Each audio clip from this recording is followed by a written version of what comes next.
अस्सलामुअलैकुम व्यूअर्स, ये डिश हमने मटन की बनाई है क्योंकि ईद उल अज़हा का दिन चल रहे थे और गोश्त हर जगह तो आता ही है। इस सिलसिले में हमने ये मटन की एक रेसिपी बनाई है, आसान और इंस्टेंट है। बिगिनर्स के लिए तो और भी आसान है।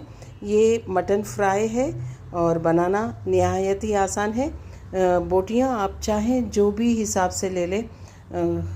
कुर्बानी का गोश्त तो ऐसे ही आता है, आड़ा टेढ़ा तिरछा कटा हुआ, तो आप उसी तरह से इन्हें धोकर अच्छी तरह से साफ़ करके ले लें। और एक कुकर में इसे हम डाल रहे हैं। इसमें हम नमक और पानी डालने वाले हैं हस्बे ज़ायक़ा। तो याद रहे कि नमक और मिर्च आपने अपने हिसाब से, जितना कि तेज़ खाना आप पसंद करते हैं, इस तरह से डालना है। हमने गोश्त धो लिया है अच्छी तरह से। इसमें हमने 1 चम्मच तीखी लाल मिर्च का और 1 चम्मच सुर्ख लाल मिर्च, जो कि कश्मीरी लाल मिर्च है, इसका इस्तेमाल किया है। मिर्चें और नमक आप अपने जायके के मुताबिक इसमें शामिल कीजिएगा। 1/2 चम्मच हमने हल्दी शामिल की है और नमक इसमें हमने हमारे जायके के हिसाब से डाला है। आप अपने जायके के मुताबिक इसमें नमक शामिल करेंगे। अब तमाम चीज़ें डालने के बाद इसमें अदरक लहसुन का पेस्ट भी जाएगा, जो कि 1 चम्मच अदरक का पेस्ट और 1 चम्मच लहसुन का पेस्ट होगा।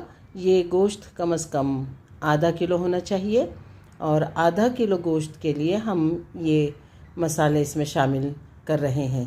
बिगिनर्स के लिए नहायत ही आसान रेसिपी है, ये इंस्टेंट बन जाती है। ये आप बीफ के साथ भी डिश ट्राई कर सकते हैं, वो भी बहुत लजीज और जायकेदार बनती है। और अगर इसकी बोटियां बड़ी हो तो आप उसे कट करके एक अच्छे शेप में देकर ये डिश तैयार कर सकते हैं। पानी हमने गलने के लिए डाला है इसमें और तमाम चीज़ें कुकर में रखकर खूब अच्छी तरह से इसे गला लिया है। अब बोटियां अच्छी तरह से गल चुकी है, लेकिन कुछ पानी रह गया है जो कि शोरबे की शक्ल इख्तियार कर चुका है। अब हम ये शोरबा पकाते हुए ड्राई कर लेंगे ताकि इसका जायका इन्हीं बोटियों के अंदर शामिल रहे। नमक मिर्च आपने टेस्ट कर लेना है। अगर आपको कुछ कमी व बेशी लगती है तो इस वक्त आप उसे एडजस्ट कर सकते हैं। तमाम गोश्त की बोटियों को हमने इस शोरबे के साथ हल्की से आंच पे या धीमी आंच पे ड्राई कर लेना है।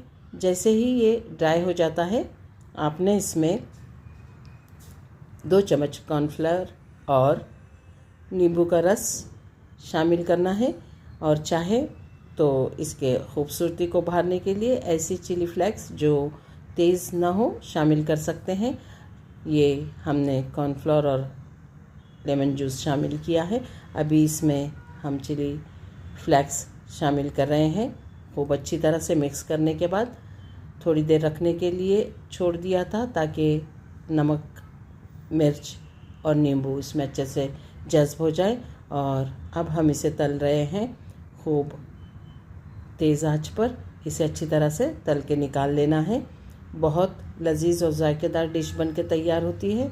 आप मटन के बजाय बीफ और चिकन भी ले सकते हैं और इतनी बेहतरीन डिश है, आप इसे एक बार ज़रूर ट्राई कीजिए। अगर आपको मेरी ये रेसिपी पसंद आती है तो लाइक ज़रूर कीजिए, शेयर ज़रूर कीजिए और चैनल को सब्सक्राइब कीजिए। एक बार इस डिश को ज़रूर बनाइए। अपने कमेंट्स में याद रखिए। अल्लाह ताला आपके दस्तरख़्वान पर बहुत सारी बरकतें और नेमतें अता फ़रमाए। आपको अगर ये डिश पसंद आए तो कमेंट ज़रूर कीजिएगा।